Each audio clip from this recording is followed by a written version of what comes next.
Episode 5 की शुरुआत एक नए सस्पेंस से होती है। हमें दिखाया जाता है एक स्ट्रीमर एक आदमी को लेकर आया है और वो उसे लाइव ही मारने वाला होता है। उस स्ट्रीमर के अनुसार ये आदमी एक किलर है। तभी एक दूसरा आदमी आता है और उस किलर को बचा के ले जाता है। किलर उससे पूछता है कि तुमने मुझे क्यों बचाया। वो आदमी उससे बोलता है, मैं अपने मटेरियल को खराब नहीं करना चाहता। इससे पहले वो किलर को समझ पाता, वो दूसरा आदमी उसे बेहोश कर देता है। जब उस आदमी की आंखें खुलती है, वो खुद को एक जगह पे बंधा हुआ पाता है। उसके चारों तरफ औजार टंगे हुए थे और हमें पता चलता है वो दूसरा आदमी एक साइकोपैथ था जो लोगों को मारता था।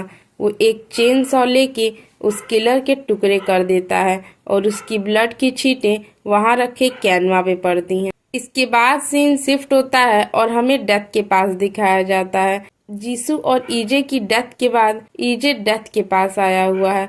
वो बहुत ज्यादा गुस्सा है और फ्रस्ट्रेटेड है। वो डेथ को शूट कर देता है, लेकिन डेथ को कुछ नहीं होता। डेथ हंसने लगती है और कहती है, जैसे तुम आग को जला नहीं सकते वैसे ही तुम मौत को भी मार नहीं सकते। इंसान कभी भी बात नहीं सुनता है।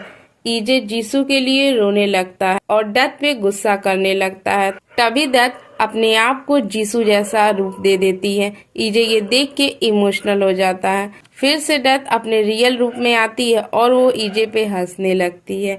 इसके बाद डेथ उसी बुलेट से ईजे को रीशूट कर देती है और ईजे अब अपनी 8th लाइफ में आ चुका है। ईजे के चारों तरफ ब्लड फैला हुआ था। वो बहुत ज्यादा घबरा जाता है और हमें पता चलता है कि ईजे उसी साइकोपैथ की बॉडी में आया है।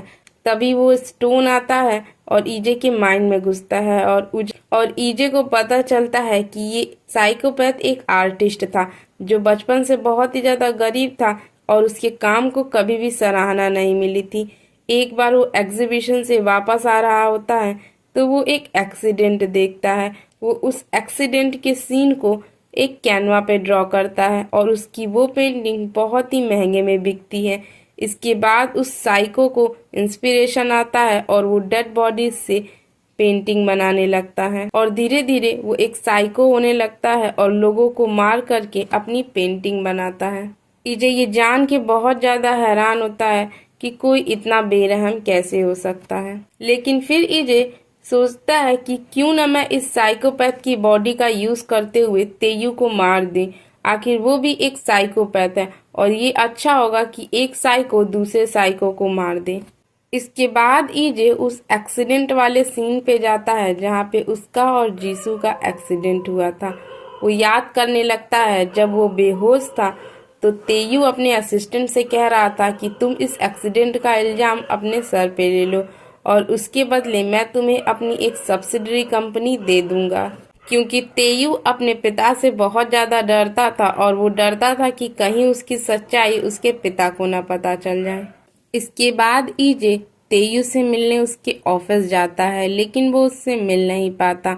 इसके बाद हमें दिखाया जाता है कि तेयू एक सेमिनार अटेंड कर रहा होता है जो कि साइकोपैथ के बारे में था। सेमिनार में बताया जा रहा था दुनिया के 25% CEO साइकोपैथ होते हैं। इसके बाद हमें ईजे को दिखाया जाता है जो कि साइकोपैथ की बॉडी में था और उसे पता चलता है कि इस साइकोपैथ को ट्यूमर है और वो ज्यादा दिन तक जिंदा नहीं रहने वाला है। इसके बाद उसे एक फोन आता है कि उसकी पेंटिंग को कोई खरीदना चाहता है।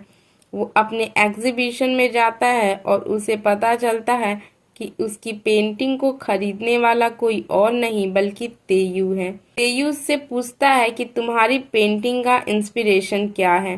तो साइको उसे बताने लगता है कि ये पेंटिंग 5 अलग अलग लोगों की ब्लड से बनी हुई है और उनको जोड़ने वाला गॉड है। इसके बाद वो साइकोपैथ पेंटिंग को डिलीवर करने के लिए खुद ही तेयू के घर आना चाहता था। तेयू कहता है, ठीक है, तुम इस पेंटिंग को मेरे घर पे डिलीवर करा दो। इसके बाद हमें दिखाया जाता है कि तेयू चर्च में जाता है और आज उसके भाई का फ्यूनरल था। वो याद करने लगता है कि उसका भाई किस तरीके से उसे ब्लैकमेल करता था, क्योंकि जब वो छोटा था तो उसने अपने मेड के बच्चे को मार दिया था और ये बात उसके भाई को पता चल गई थी। तेयू बचपन से ही साइकोपैथ था।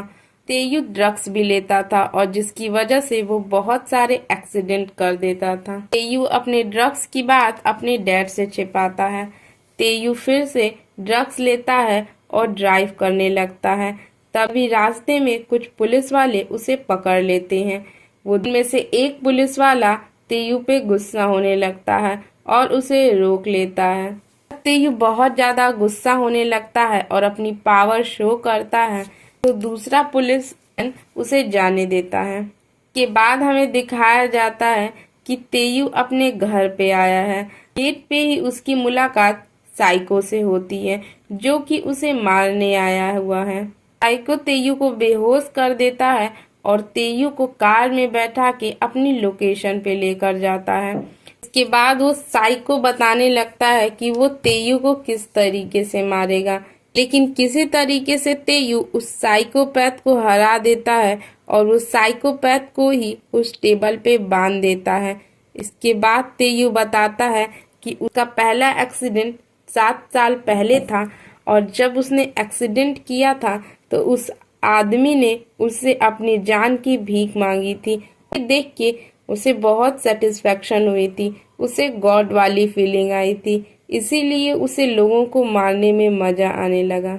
हमें पता चलता है कि तेयू उसी इंसिडेंट की बात कर रहा होता है जब ईजे इंटरव्यू के लिए जा रहा होता है और ये वही एक्सीडेंट होता है। के बाद साइकोपैथ तेयू को वो स्टोरी बताता है जब उसने मेड के बच्चे को मारा था।